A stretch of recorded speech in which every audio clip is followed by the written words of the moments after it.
del programa, por lo menos, aunque alguna vez hemos charlado también con ella, ¿sabes dónde? En Los Chisperos. Claro. Bueno, y nos envió el libro Vivir bien en la ciudad. Yo estoy con mucho atraso de lectura. Si sigo esperando a leer los libros para hacer las entrevistas, que es lo que me gusta, Ya después no se consigue el libro. ya después no se consigue el libro. Entonces voy a hacer la nota con esa lectura muy modesta de unas pocas páginas, lo cual me deja en falta. Cuando a mí me entrevistan por mi libro y me doy cuenta que no lo han leído, que solamente han hecho algo, me falla mucho el respeto por el periodista. Digo, ¿para qué me llamas? Sí. ¿Qué es? ¿Y para qué la llamaste? Es como un libro, como anunciar un secador de pelo. Lo mismo. ¿Cómo es tu secador de pelo? Rojo. Entonces uno termina definiendo. Está Gabriela en línea. Bueno, no sé si escuchó lo que dije, Gabriela Cerruti. ¿Cómo estás, Gabriela? Buen día. ¿Cómo estás, Víctor Hugo? Buen día. No, me acaban de conectar. Bueno, ¿En qué andabas? estaba diciendo que no he tenido tiempo de leer el libro, pero si sigo esperando a leerlo. Ah, bueno. Qué linda estás ahí en la tapa, ¿eh? ¿Te gusta? Sí, muy bien Una hecho. linda foto. Muy buena arte con un destaque, Y además de... Alejandra López es una excelente fotógrafa en la editorial, una linda editorial. Sí, lástima que no tuviste quien te hiciese el prólogo, si no...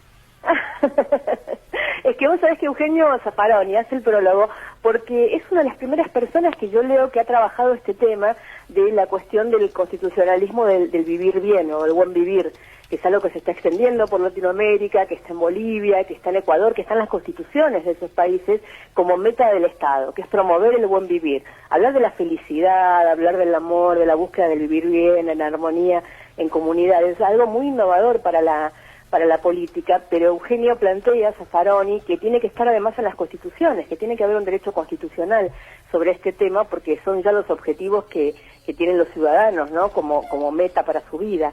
Y me parece que eso en una ciudad como Buenos Aires, que donde es tan posible llegar a lograrlo, sería realmente algo que tendríamos que trabajar todos juntos para conseguirlo, y el libro trata de eso, de ver de qué manera, espero que lo leas y obviamente tu crítica me interesa mucho. Está escrito diferente que como escribía yo en mis investigaciones periodísticas, tiene más que ver con contar una cantidad de situaciones que se viven en la ciudad cotidianamente y ver de qué manera podrían resolverse para vivir bien, digo, ¿no? Planteo desde temas que a veces hemos hablado, como el derecho al horizonte, ¿no? El derecho a tener un pedazo de río, un pedazo de cielo donde uno pueda ver salir el sol o ponerse el sol, que en esta ciudad tenemos el río concesionado y privatizado y los edificios tapándonos las puestas de sol, pero también el tema de volver a vivir en comunidad, de no tenernos miedo unos a otros, de poder encontrarnos en la calle, apropiarnos de la acera, apropiarnos del espacio público, para que no sea todo solamente rol del Estado. El Estado tiene que estar muy presente, poniendo la infraestructura, marcando las reglas, poniendo la policía, todo lo que sea necesario. Pero si nosotros los ciudadanos no nos apropiamos de la ciudad y no nos apropiamos de que es nuestra, que la queremos vivir y vivir bien, de la acera, de la vereda, del caminar de nuevo por la calle, me parece que es una tarea que no puede hacer solamente el Estado, ¿no? Sí, he leído a lo único que pude acceder, porque después ya era entrar al libro directamente, el primer capítulo, Ser felices en Buenos Aires, por supuesto, que me interesa muchísimo, sabes cómo también amo esta ciudad, Vivir sin miedo en Buenos Aires y tantos otros capítulos. Pero leí el prólogo de Zaffaroni hablando de que no es la ciudad perfecta, ni mucho menos, pero que está en las manos de quienes aman la ciudad de Buenos Aires, completarla y buscar esa perfección que por otra parte nunca llega. La pregunta es, ¿el libro apunta a tu deseo de ser jefa de gobierno de la ciudad de Buenos Aires? El libro apunta a mi deseo de ser jefa de gobierno de la ciudad de Buenos Aires, si querés, con la idea de que apunta en general a cómo transformar esta ciudad. Si me toca a mí ser jefa de gobierno, me encantaría, obviamente, y se me ocurren una cantidad de cosas que llevar a cabo concretamente. Pero no es un plan de gobierno ni una propuesta de gobierno, porque básicamente lo que también dice el libro es que esas propuestas hay que construirlas participativamente y entre todos. Uno de los problemas de la ciudad de Buenos Aires, vos que no sos porteño nacido y criado acá, pero que la conoces tanto, es que no tiene un propósito como ciudad, un proyecto como ciudad, ¿no? En diferentes momentos de su vida han querido ponerle marcas. En un momento creyeron que iba a ser la París de Latinoamérica, en otro momento trajeron los shoppings y creían que iban a ser Miami, y Buenos Aires no es nada de todo eso, y todavía no está muy claro cuál es su identidad colectiva, constitutiva, digamos, hacia dónde vamos. Esta cosa de la armonía y el buen vivir que uno ve en Montevideo, el que tiene que ver básicamente con la tranquilidad y con la conexión con el río que hay en esa ciudad y que aquí en Buenos Aires añoramos tanto, o cuando se añoran los barrios, como si hubiera sido un lugar de un pasado maravilloso, cuando también era conflictivo y pasaban todas las cosas que pasan siempre, pero que tenías una posibilidad de disfrutar de la cultura, de la ciudad, de la calle. Ahí lo que dice Zaffaroni, él responsabiliza mucho a los medios de comunicación, obviamente, sobre el tema de la construcción del miedo, ¿no? De cómo nos han metido terror siempre al punto de construir al otro como un enemigo, y esto hace que se rompa la trama social. Bueno, decís que el miedo es la epidemia urbana más grave de nuestro siglo. Absolutamente, absolutamente. Yo creo que no hay que hablar de inseguridad, hay que hablar de vivir sin miedo. Yo tengo que poder volver a mi casa caminando, no tener miedo, y para eso tiene que haber policía, pero también los vecinos tienen que dejar las persianas levantadas, como decíamos antes, para que esto ilumine la calle, para que nos sintamos mirados por otros. También tenemos que volver a recuperar, sentarnos en la vereda. Hay una cantidad de gente mayor en la ciudad de Buenos Aires que necesita seguir conversando con sus vecinos. Me parece que esto es todo algo que tenemos que hacer sobreponiéndonos al bombardeo permanente de los medios de comunicación sobre el tema de la inseguridad, la violencia, que solo nos meten miedo y nos meten adentro de casa. Y cuando nos meten adentro de casa, la ciudad queda en manos de los poderosos, nada más, que son los que se pueden trasladar en grandes autos, que son los que pueden pagar para ir a buenos restaurantes o shoppings, digamos, y me parece que no, que tenemos que recuperar el volver a vivir bien en una ciudad que tiene infinitas posibilidades. Yo sé que vos la recorres bien, es por todos lados, y todos sus espectáculos y su cultura, y realmente es una ciudad maravillosa. Lo que no se entiende es, en esta ciudad maravillosa, ¿por qué tenemos esta sensación de que la pasamos tan mal o de que vivimos tan mal, que estamos agresivos? Yo recién en otra radio me hablaban de lo de Tinelli de anoche. Un programa que hace un culto de la violencia verbal, acusando al resto, digamos, de que acá decía Tinelli anoche, acá se armó un discurso sobre la violencia. Bueno, pero ese programa tiene una violencia verbal permanente, digamos. Creo que hay que desterrar la violencia verbal efectivamente, pero estamos hablando de los medios de comunicación. ¿No participaste de ese tributo del gobierno de la ciudad Tinelli? No, por supuesto que no me pareció, y no estoy discutiendo si es cultura o no, porque creo que la cultura es popular y amplísima y nadie tiene el culturómetro, pero me parece que hay que promover aquella cultura que nosotros creemos, que transmite identidad, valores, cuestiones en las que creemos.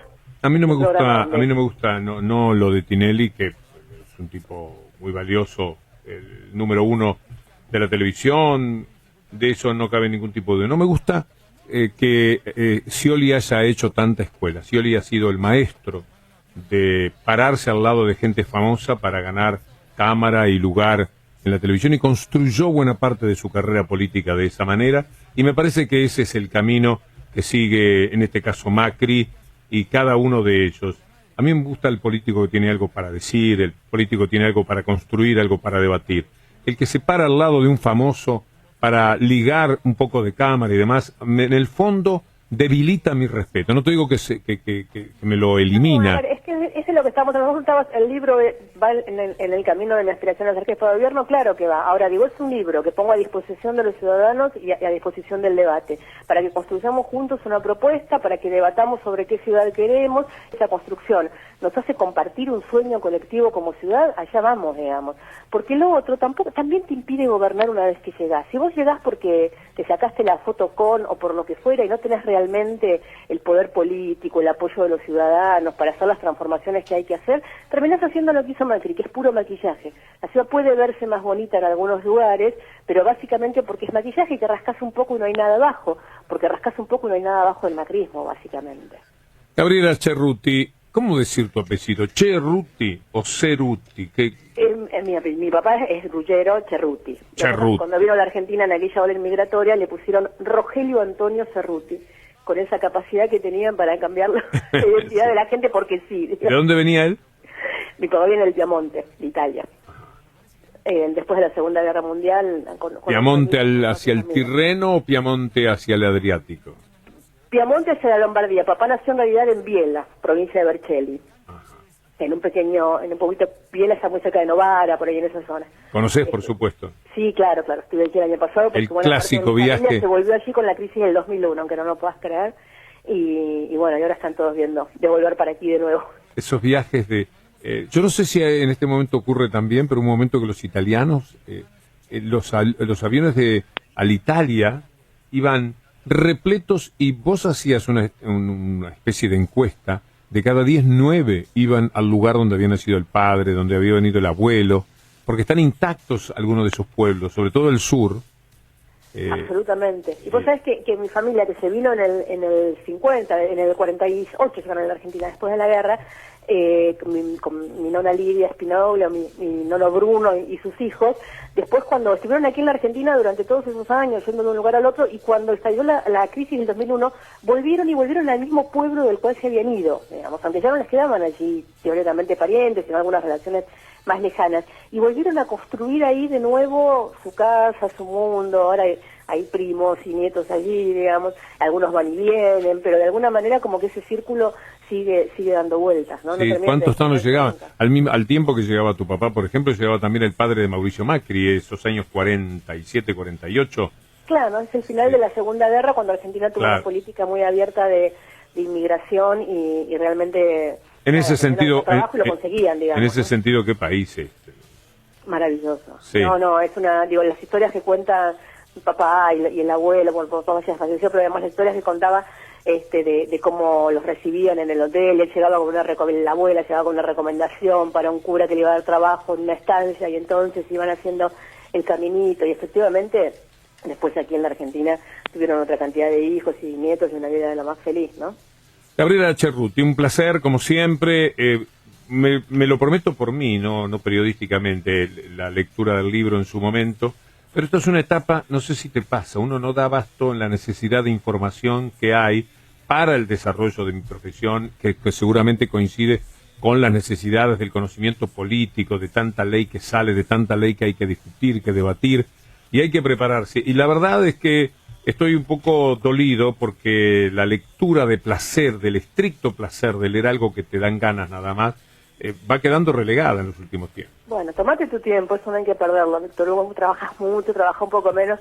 Igual yo sé que no perdés te veo escuchando tango en Los Chisperos cada tanto, así que... Ah, sí, lugar muy querido Los Chisperos, me gusta mucho. Sí, ya sos una habitué, ya en la cocina te adoran. Sí, es que yo soy el pastel de calabaza y el pastel de papas y...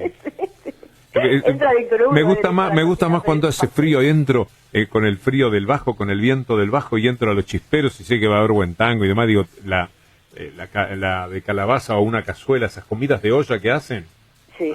Una delicia. Sí. Un abrazo, Gabriela. Gracias por llamarme, Víctor Hugo, un abrazo. Gabriela Cerruti, autora del libro Vivir bien en la ciudad, que tiene un valioso prólogo del doctor Raúl Zaffaroni, que para mí es uno de los 2 o 3 hombres más importantes de la vida del país, y que por supuesto halaga también a Gabriela prestándose para el prólogo de un lugar que también Zaffaroni conoce muy bien y disfruta mucho.